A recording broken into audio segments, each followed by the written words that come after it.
Varicose veins కి సరైన చికిత్స కోసం సంప్రదించండి ఎవిస్ హాస్పిటల్.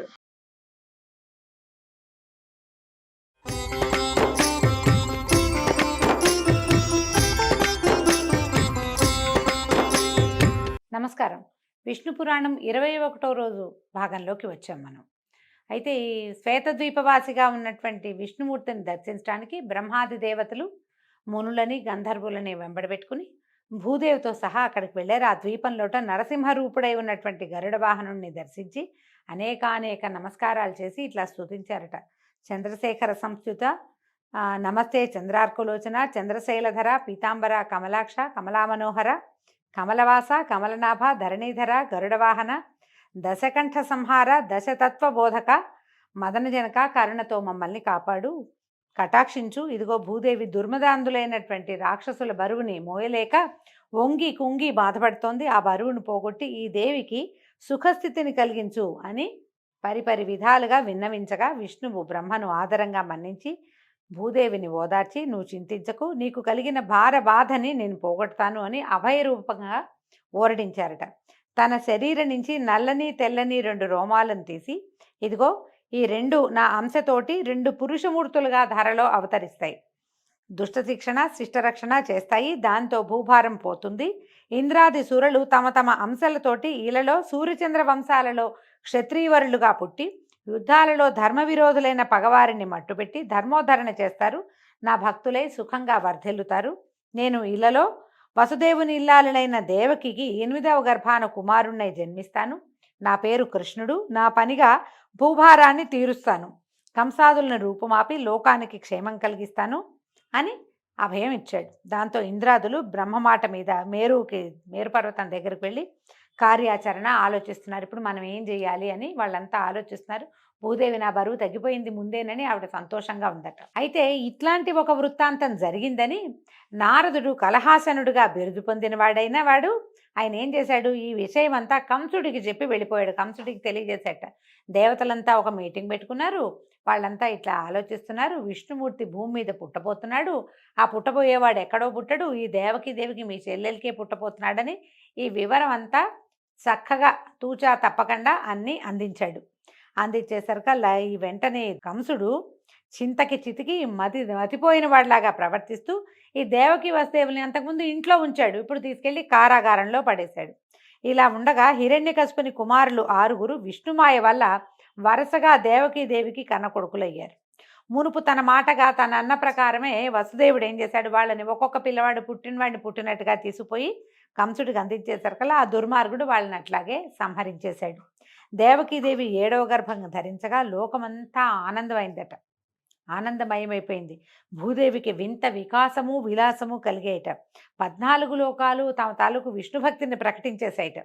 ఆ సమయంలో విష్ణువు దేవతలు వినేటట్టుగా యోగమాయతోటి ఇట్లా చెప్పాడట, భూభారం పోగొట్టడానికి ప్రయత్నం చేస్తున్నాము. నా తామస గుణ ప్రవృత్తితోటి ఇలపై పుట్టడానికి దేవకీ గర్భాన చేరి ఒకడు పెరుగుతున్నాడు. ఆ చిన్న పాపణ్ణి నువ్వు తీసుకుపోయి రేపల్లిలో నందుని సంరక్షణలో ఉన్నటువంటి వసుదేవుని జ్యేష్ఠపత్ని అయిన రోహిణీ గర్భాన చేర్చు. ఈ పని నరమానవుడికి తెలియకూడదు. కంసునికి భయపడి ఒదిగి ఉన్న దేవకి కడుపు దిగజారిపోయిందని అందరూ అనుకుంటారు. ఒక గర్భం నుంచి ఆకర్షించి ఇంకొక గర్భానికి చేర్చటం వల్ల ఆ శిశువుకి సంకర్షణుడనే పేరు గలవాడుగా జన్మిస్తాడు. వెండికొండలాగా తెల్లని మేనితోటి జన్మిస్తాడు. ఈ విధంగా పెరిగి పెద్దవాడే భద్రంగా బలాతిశయంతో భాసిస్తూ బలభద్రుడిగా ప్రసిద్ధుడవుతాడు అని చెప్పాక ఇంకా చెప్తున్నాడు, వర్షాకాలంలో శుక్లపక్షాన అష్టమి నాడు అర్ధరాత్రిలో దేవకీదేవి పుత్రుడిగా జన్మిస్తాను. ఆ సమయంలో నువ్వు యశోద గర్భాన స్త్రీ శిశువుగా జన్మించు. నా శక్తి ప్రేరేపణ వల్ల వసుదేవుడు నన్ను అక్కడికి తీసుకొస్తాడు. రేపల్లెకి నన్ను యశోదాదేవి పక్కన ఉంచి నిన్ను తీసుకొచ్చి దేవకీదేవికి అందిస్తాడు. ఆ తర్వాత ద్వారపాలకులని ఏడుపు విని వడివడిగా వెళ్ళి కంసుడికి చెప్పగా ఆ మూర్ఖుడు వస్తాడు, నిన్ను రాతి పలకపై పడేస్తాడు. వెంటనే నువ్వు పైకెగిరి అష్టభుజ శక్తిమూర్తివై ఇంద్రాది సురల జయజయధ్వానాలతో ఒప్పుతూ క్రమంగా శుంభాది దానవులను సంహరించే ఘనకార్యం చేసి ముల్లోకాలకు క్షేమం కరివవుతావు. నానా స్థానాలలోనూ భూతి సన్మతి క్షాంతి వృద్ధి ధృతి లజ్జా పుష్టి రుష నీతి ప్రశ్రయ ఆర్య దుర్గా దేవగర్భ అంబిక భద్రకాళి భద్రక్షమ, క్షేమంకరి అనే పేర్లతోటి ప్రాతకాలమందు, అపరాహ్నములందు, తర్వాత భక్తిభరిత హృదయాలతోటి నరులు మానవులు అందరూ సురమాంస ఉపాహారాలు సమర్పిస్తూ నిన్ను ఆరాధించే వారికి ఈ అభీష్ట ఫలదాయినిగా ఉంటావు నువ్వు. ఇక వెళ్ళి ఈ ప్రయత్నం చెయ్యి అంటే ఈమె తర్వాత చేయవలసిన కార్యక్రమం అంతా చెప్పేశాడు. చెప్పగానే యోగమాయ వెళ్ళి దేవకీ గర్భాన శేషమూర్తిగా ఉన్నటువంటి శిశువును కొనిపోయి అతి రహస్యంగా రోహిణీ గర్భంలో ఉంచింది. కంసుని వల్ల భయపడటం వల్ల దేవకికి గర్భస్రావం అయిందని ఇక్కడంతా చింతించారు. సప్తమ గర్భం, 7వ గర్భం స్రావం అయిపోయింది. ఇంకా 8వ గర్భానికి వీళ్ళు ఎదురు చూస్తున్నారనమాట. తర్వాత వసుదేవుని పుణ్యం వల్ల, విష్ణుదేవుని మహిమ చేత దేవకీదేవి గర్భవతి అయింది. ఇది అష్టమ గర్భం. పరమ పావనమని జగమంతా స్తుతించింది. సకల లోకాలకు తండ్రిగా సంరక్షకుడుగా విరాజిల్లుతున్నటువంటి కమలా మనోహరుడు దేవకీ గర్భాన అర్భకుడై పుట్టడం జీవలోక సంరక్షణ కర్తవ్యం కదా. ఆయన ఏంటంటే ఆయన ఎందుకు పుట్టాడు? కేవలం దీన్ని రక్షించడం కోసం మాత్రమే, ఇంకా వేరే ఏ కారణమూ లేదు. శ్రీ మహావిష్ణువు ఇక్కడ పుట్టిన సమయం నందే అక్కడ రేపల్లిలో యోగనిద్ర నందుని ఇల్లాలైన యశోద గర్భాన అవతరించింది. శ్రావణ మాసంలో ఈ పద్మాక్షుడు జన్మించిన సమయమందు గ్రహాలు వక్రగతి విడిచి రుజుగతిగా ఉన్నాయి. కృష్ణ జనన సమయమందు దేవకి సూర్యోదయంతో తూర్పు దిక్కులాగా తెల్లగా భాషించింది. ఆమె తేజస్సు చూసి చూడలేని వారైన ఇంద్రాదులు ఆకాశాన్నించి ఇట్లా అన్నారట, లోకాలన్నీ తన కడుపులో ఉంచుకున్న ఆది విష్ణువు ఇప్పుడు నీ గర్భాన చేరాడు, నీవిప్పుడు జగన్మాతవవుతున్నావు. పరమపురుషుడు పుట్టే సమయంలో నీకు ఏ ప్రసవ సంబంధమైన ఏ బాధ లేకపోవుగా కానీ అనేక విధములైన మంగళవాక్కులు పలికారట. ఆ సమయంలో నల్లని మేను, పున్నమి నాటి చందమామను పోలిన మోము, విశాలమైన వక్షంపై మచ్చ, తెల్లని తామరల్లాంటి విశాలమైన నేత్రాలు, కరుణను స్ఫురించే చూపులు, నడుమున పచ్చని పట్టుపంచ, మోకాళ్ల వరపు నిడుపుగా ఉన్న 4 చేతులు కలవాడైనటువంటి లోకాలని పరిపాలించే పరమపురుషుడు బాలుడై దేవకి గర్భం నుంచి ఉదయించాడు. పరమాత్మ చతుర్భుజుడయే జన్మించాడని చెప్తున్నారు. సకల భువన రక్షకుడైన పుండరీకాక్షుడు శంఖచక్ర గదాభయహస్తుడై పుట్టిన సమయంలో అన్ని లోకాలు ఆనందభరితాలైనాయి. సాధుజనులు సంతుష్టులయ్యారు. చల్లని గాలులు వీచాయి. యమున మొదలైన నదులు అత్యంత ప్రశాంతంగా ప్రవహించాయి. సముద్రాలు ఉప్పొంగాయి. గంధర్వుల పాటలు, అప్సరల ఆటలు ముచ్చటగా వినవచ్చాయి. దేవతలు పుష్పవృష్టి కురిపించి దివ్య దుందుబులు మ్రోగించారు. యజ్ఞాలు సలక్షణంగా వెలిగే అగ్నులతోటి భాషించాయి. మేఘాలు మెల్లగా ఉరిమి చల్లగా వర్షించాయి. ఆ సమయంలో దేవకీ వసుదేవులు ఆ దివ్యమూర్తి యొక్క మహిమను చూసి అమితాశ్చర్యానందాలతోటి మొక్కి ఇలా అన్నారు, దేవా హరి సకలలోక సంస్తుత్య, సకల జగన్నాథ శ్రీనాథ భూనాథ, నీవు మా బిడ్డవై జన్మించడం నిజంగా మా అదృష్టం. నీ తేజస్సు చూసి కంసుడు వచ్చి అదరి బెదరి మమ్ము బాధిస్తాడు కనుక ఈ రూపం విడిచి సామాన్య మానవ రూపంతో శిశువుగా ఉండు నాయనా అని ప్రార్థిస్తే హరివారిని కరుణించి భయపడకండి, వాడి చలం బలం హరించడానికే నేను ఇలా మీ బిడ్డనే అవతరించాను అని తన అసామాన్యమైన రూపాన్ని ఉపసంహరించుకుని సామాన్య మానవ శిశువుగా కనిపించాడట. తర్వాత వసుదేవుడు ఆ బాలుని తీసుకొని బయలుదేరాడు. చెరసాల నుంచి బయటకు వచ్చాడు. సమయం నడిరేయి. ఆ దేవుని మాయాప్రభావం వల్ల నగరంలోనే కాక చెట్లపై ఉన్న పక్షులు కూడా గాఢ నిద్రా పరవశులు అయిపోయినాయి. చెరసాల ముందున్న భటులు, రాత్రి నగర వీధుల్లో తిరిగే రక్షక భటులు, కోటలో కాపున్న కొలువుకాండ్రు అందరూ గాఢ నిద్రా పరవశులయ్యారు. వసుదేవుడు వెలుపలికి వస్తున్నప్పుడు తాళాలు గడియలు వాటంతటా అవే విడిపోయాయి. సర్వము విష్ణుమయంగా విష్ణుమాయామోహితంగా ఉంది. ఆ సమయంలో దట్టంగా మెరుపులతో ఉరుములతో మింటికి కంటికి ఏకధారగా గాలివాయన కురవడం మొదలుపెట్టింది. త్రోవలో దేవకీ బాలునిపై చినుకు పడకుండా 1000 పడగల గొడుగుని అనంతుడు పైన ఛత్రంగా పట్టాడు. అంత వాన కురుస్తున్న యమున వసుదేవునికి మోకాలి బంటి నీటి దేవైంది. అలా అనాయాసంగా నదిని గడిచి అవతలి గట్టుకు చేరాడు. శ్రీహరి భక్తులకు సంసార సాగరం అరికాలి బంటి అవుతుందంటే మరి ఆ హరికి తండ్రి అయిన వసుదేవునకు యమున మోకాలి బంటి అవ్వటం ఏమి విచిత్రం కాదు. ఎవరైతే భక్తులుగా ఉంటారో వాళ్ళు ఈ భవసాగరాన్ని సులువుగా దాటేయగలుగుతారు. పాదాలతో దాటేస్తారు, ఏం కష్టం లేకండి.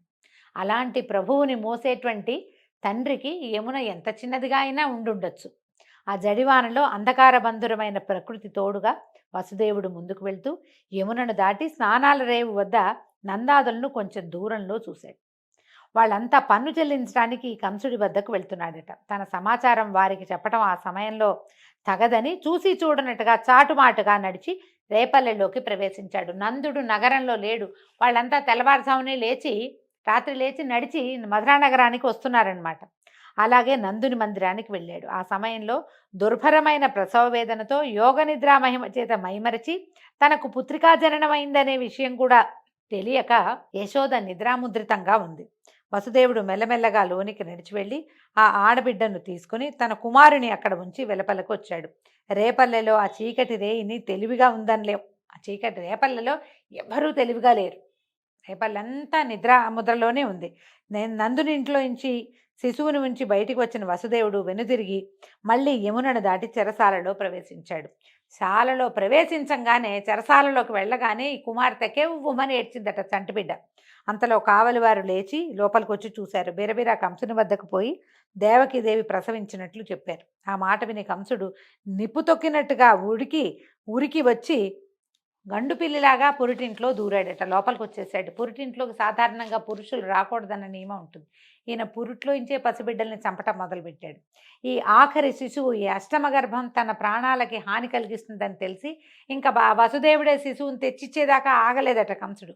లోపలికి పరిగెత్తుకుంటూ వచ్చేసాడు. వస్తే ఆమె చూడగానే దేవకీదేవి వేడి నిట్టూర్పులు పొడుస్తూ కలతపడిన మనసుతో వణుకుతూ కన్నీళ్ళు ఒత్తుకుంటూ, అన్నా, నీ చెల్లెల్ని ఆడబిడ్డతో ఆనందము మొగకూనలతో ముచ్చటా పొందలేని దౌర్భాగ్యురాలనయ్యాను. నా ముద్దుల కుమారులని 6గురిని నిర్దాక్షిణ్యంగా దిగమింగావు. ఈ ఆడబిడ్డ 8వది మగ శిశువు కాదు. ఆ 8వ గర్భాన శిశువు మగవాడు నిన్ను సంహరిస్తాడని విన్నావు, కానీ ఇది ఆడపిల్ల అయింది. ఇంత చిచ్చు పెట్టావు కడుపులో, దీన్ని ఆర్పు, ఇప్పుడైనా ఈ బిడ్డను చూసుకుని నన్ను బతకనివ్వు అని ఎంతో చింతిస్తూ ఉంటే ఆ బాలింతరాలి మాటని చెవిన పెట్టకుండా మూర్ఖుడు ఏం చేశాడు, ఆ పురిటి పసిపాపని దేవకి చేతుల్లోంచి బలిమిగా లాక్కున్నాడు. బలంగా లాగేసేట. లాగి చట్రాతి మీద పడేసేటట. విసిరి నేలకేసి కొట్టాడట. కొట్టేసరికల్లా ఆ పాప చప్పున పైకెగిరి ఆకాశం మీద భయంకరాకారంతో నిలిచి భీకరాయుధాలు ధరించి 8 భుజాలు కలిగిన స్త్రీమూర్తిగా వికృతంగా నవ్వుతూ అదిలిస్తూ ఇట్లా అంది, ఏరా, నన్ను హింసించాలనుకుంటున్నావా? అది నీ వల్ల అయ్యే పనేనా మూర్ఖ? మునుపు ఆకాశవాణి పలికినట్లుగా నిన్ను తెగవేసే మహాత్ముడు, సకల సురరక్షకుడు, దుష్టశిక్షకుడు పుట్టి వేరొక చోట పెరుగుతున్నాడు అని వాడు చూస్తూ ఉండగానే దేవగణాల చేత గంధపుష్పోపహారాలతో పూజలంది అదృశ్యురాలైంది. కంసుడికి ఏమి తోచల. పౌరుషం సన్నగిలిపోయింది. తెలివి తప్పిపోయినట్టు అయిపోయింది. కాసేపటికి తెప్పరిల్లి వెనక్కి తిరిగి వెళ్ళి తనకిష్టులైనటువంటి పూనక, ధేనుకాసురుడు మొదలైన రాక్షసులందరినీ పిలిపించాడు. రాక్షసవరిలారా, నా బలపరాక్రమాలు మీకు తెలుసు. ఎదురులేకుండా రాజ్యాన్ని పరిపాలిస్తున్నాను. నన్ను చంపడానికి దేవతలు ఏదో కుట్రలు చేస్తున్నారని నాకు ఎప్పుడో తెలిసింది. అది విన్నాను నేను. కానీ నా పరాక్రమం వాళ్ళకి తెలీదా? వాళ్ళకి తెలుసు. ఇంద్రుడు పూర్వం నా మీదకి వచ్చి నా వల్ల వెన్ను విరిగేటట్టుగా దెబ్బలు తిని తిరిగి చూడకుండా పారిపోయాడు. ఎన్నిసార్లు నా జోలికి వచ్చాడు, కానీ ఇప్పుడు నన్ను చంపుతాడా? ఎట్లా చేస్తాడు? బ్రహ్మ విష్ణు మహేశ్వరాది సురనాయకులు కూడా నా ముందు ఎండుగడ్డుపోచలు. అలాంటిది నా లోకంలో, భూలోకంలో నాకు ఎదిరింప? ఒక్క జరాసంధుడు తప్ప మిగిలిన రాజులంతా కూడా నా ప్రతాపాగ్ని ముందు ఎండుటాకులే. ఇక ప్రస్తుతం ఏంటంటే, మా దేవకి కన్నా ఆడుబిడ్డ ఏం చెప్పింది, నన్ను చంపటానికి దేవుడట ఎక్కడో పెరుగుతున్నాడట. ఈ మాటే ఒకప్పుడు నారదుడి నోట కూడా విన్నాను. మీరు చేయవలసింది ఏంటంటే, ఈనాటి నుంచి భూమి మీద చిన్న బిడ్డల్ని నిర్దాక్షిణ్యంగా చంపేసేయండి, వెళ్ళండి అని పంపించాడు. వాళ్ళంతా సరేనని పలు రూపాలు ధరించి ధరణిపై సంచరిస్తూ పసిపాపల్ని తెగనరికి వాళ్ళ రక్తం తాగటం మొదలుపెట్టారు. రాక్షస బలం విజృంభించి ఉందన్నమాట. తర్వాత కంసుడు అంతఃపురానికి పోయి దేవకి వసుదేవులను రప్పించి కళ్ళబొల్లి మాటలతో వాళ్ళని మన్నించి, అయ్యో, చేయరాని దారుణం చేశాను, మీకు తీరని బాధ కలిగించాను, మీరెంతో అమాయకులు, నా వల్ల ఇట్లా పసిబిడ్డల్ని పోగొట్టుకోవాల్సి వచ్చింది, అంతా అయిందేదో అయిపోయింది, ఇంకేం విచారిస్తాము, విచారించి లాభం లేదు, నన్ను మన్నించండి, అంతా దైవం వల్లే ఈ మాయంతా జరుగుతోంది అని చెరసాల నుంచి వాళ్ళని ఇంటికి పంపించాడు. చెరసాలలోనే ఉన్నారని విష్ణు పురాణం చెప్పట్లేదండి, వాళ్ళని పంపించేశాడట. కానీ వాడి మనసు మాత్రం రగులుతూనే ఉంది. అయితే తర్వాత కొద్ది రోజులకి వసుదేవుడు ఒకనాడు రేపల్లెకి వెళ్ళాడు. నందుడు వసుదేవుడికి చిన్ననాటి మిత్రుడుగా కథల్లో చెప్పబడతాడు. నందుడు వసుదేవునికి ఆదరంగా ఆప్యాయంగా స్వాగతం పలిపి ఈ యశోద చేతుల్లో ఉన్నటువంటి కపట బాలకుడిని అందించాడట. వసుదేవుడు ఆ బాలుడిని ఎత్తుకుని ముద్దులాడి వచ్చి, వసుదేవుడు పిల్లవాడిని ఎత్తుకుని సంతోషంతో సంతానాన్ని ఎత్తుకున్న ఆనందంతో, నా అదృష్టవంతులు, ఇంత చక్కటి కొడుకు పుట్టాడు మీకు, ఈ పిల్లాడిని చూస్తే నాకే ఎంతో ముచ్చటగా ఉంది, మీ మాట వేరే చెప్పాలా? పిల్లవాడిని చూస్తే మీకు ఎంత మోహమో నాకంత రెండింతలు కలుగుతోంది, మీకు నాకు కూడా ఈ బాలుడు సమానుడే, ఇంకొక మాట చెప్తాను, రోహిణి కొడుకు మీ దగ్గరే పెరుగుతున్నాడు కాబట్టి వాడిని మీ కొడుకుగానే చూస్తూ పెంచండి, వీళ్ళిద్దరిని అన్నదమ్ములుగా పెంచండి. ఇంకొక మాట ఏంటంటే, ఈ కంసుడు పసిపిల్లని చంపే దారుణ కార్యక్రమాన్ని తలపెట్టాడు. ఆ దుర్మార్గుడికి తెలియనట్టుగా మీరు ఇక్కడి నుంచి వెళ్ళిపోండి అని చెప్పాడు. వీళ్ళు అంతకుముందు మధురా నగరానికి దగ్గరలో ఉన్న రేపల్లెలో ఉండేవాళ్ళు. ఆ రేపల్లె నుంచి విలాసం మార్చండి, సంవత్సరాంతమందు కట్టవలసిన పన్నులు వాడిని కట్టిన తర్వాత, కట్టేసావు కదా, పన్నులు కట్టేసావు కాబట్టి ఇంకా మధురకి దగ్గరగా ఉండటం ఎందుకు, అమాయకంగా అగ్ని దగ్గరికి, మోసగాడైన పరిపాలకుడి దగ్గరికి చేరితే అపాయం తప్పిస్తే మేలు కలగదు అని చెప్పేశారు కల్లా ఈ మాటలు చెప్పి వెళ్ళిపోయాడు. ఇక్కడి నుంచి మీరు విలాసం మార్చేయండి, మీ చిరునామా మార్చుకోండి, వేరే చోటకి షిఫ్ట్ అయిపోండి అన్నాడు.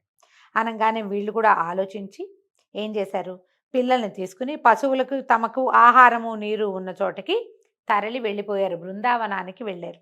అలా ఉండగా నందుని ఇంట అల్లారు ముద్దుగా బాలకృష్ణుడు పెరుగుతూ ఉండటం తెలిసి ఈ కంసుడు పంపిన పూతన అనే రాకాసి అందగత్తగా రూపం మార్చుకుని నడిరేయిన నందునింట్లో ప్రవేశించింది. అంతా నిశ్శబ్దము. నిద్రలో ఉన్న బాలకృష్ణుని మెల్లిగా ఎత్తుకుని బుగ్గలు నిమిరి విషం పూసిన చనుబాలు తాగించింది. ఆ జగజ్జెట్టి యొక్క విషపు పాలతో పాటు దాని ప్రాణాలు కూడా, ఆ జగజ్జెట్టి అంటే పిల్లవాడు ఎలాంటి వాడు, ప్రపంచాన్ని ఆడించగలిగిన వాడు. అతను ఏం చేశాడు, ఈవిడ యొక్క పాలతో పాటు ప్రాణాలను కూడా పీల్చేసి అది ఓ ఓ అని కేకలు పెడుతూ మరణించిందట. కంసుడు పంపిన పూతన ఈ విధంగా బాలకృష్ణుడికి బలి అయిపోయింది. మొదటి బలి ఇదేనమాట. దాని అరుపు గోకులంలో ఎసరు పుట్టించింది. అరుపులకి పడుకున్న వాళ్ళంతా తుల్లిపడి లేచి గుమిగూడు చూస్తే ఏముంది, చచ్చిపడి ఉన్న రాక్షసుని చూశారు. ఆ రక్కసి గుండెల మీద ఆడుకుంటున్న బాలకృష్ణుని చూసి పిల్లవాడిని ఎత్తుకుని ఆవు తోకతో దిగదుడిచి గోమయంతో తిలకం పెట్టి నారాయణ కవచం చదువుకుని తమ ఇంట్లో ఒక ఉయ్యాలలో పడుకోబెట్టుకున్నారు. ఇంతవరకు ఇలాంటి ఉపద్రవం ఎప్పుడూ జరగలేదు, అసలు ఇలాంటి చూడలేదు. ఇంతటి శరీరం కలిగిన మహారాక్షసుని పేర్లు వింటమే కానీ కంటితో చూసింది ఎప్పుడూ లేదని చాలా ఆశ్చర్యపోయారట. అయితే ఉయ్యాలలో ఉన్న ఈ కపటబాల స్వరూపంలో ఉన్న పరమాత్మ అక్కడికి దగ్గరలో ఉన్న ఒక చిన్న బండిని ఒక తన్ను దన్నాడట.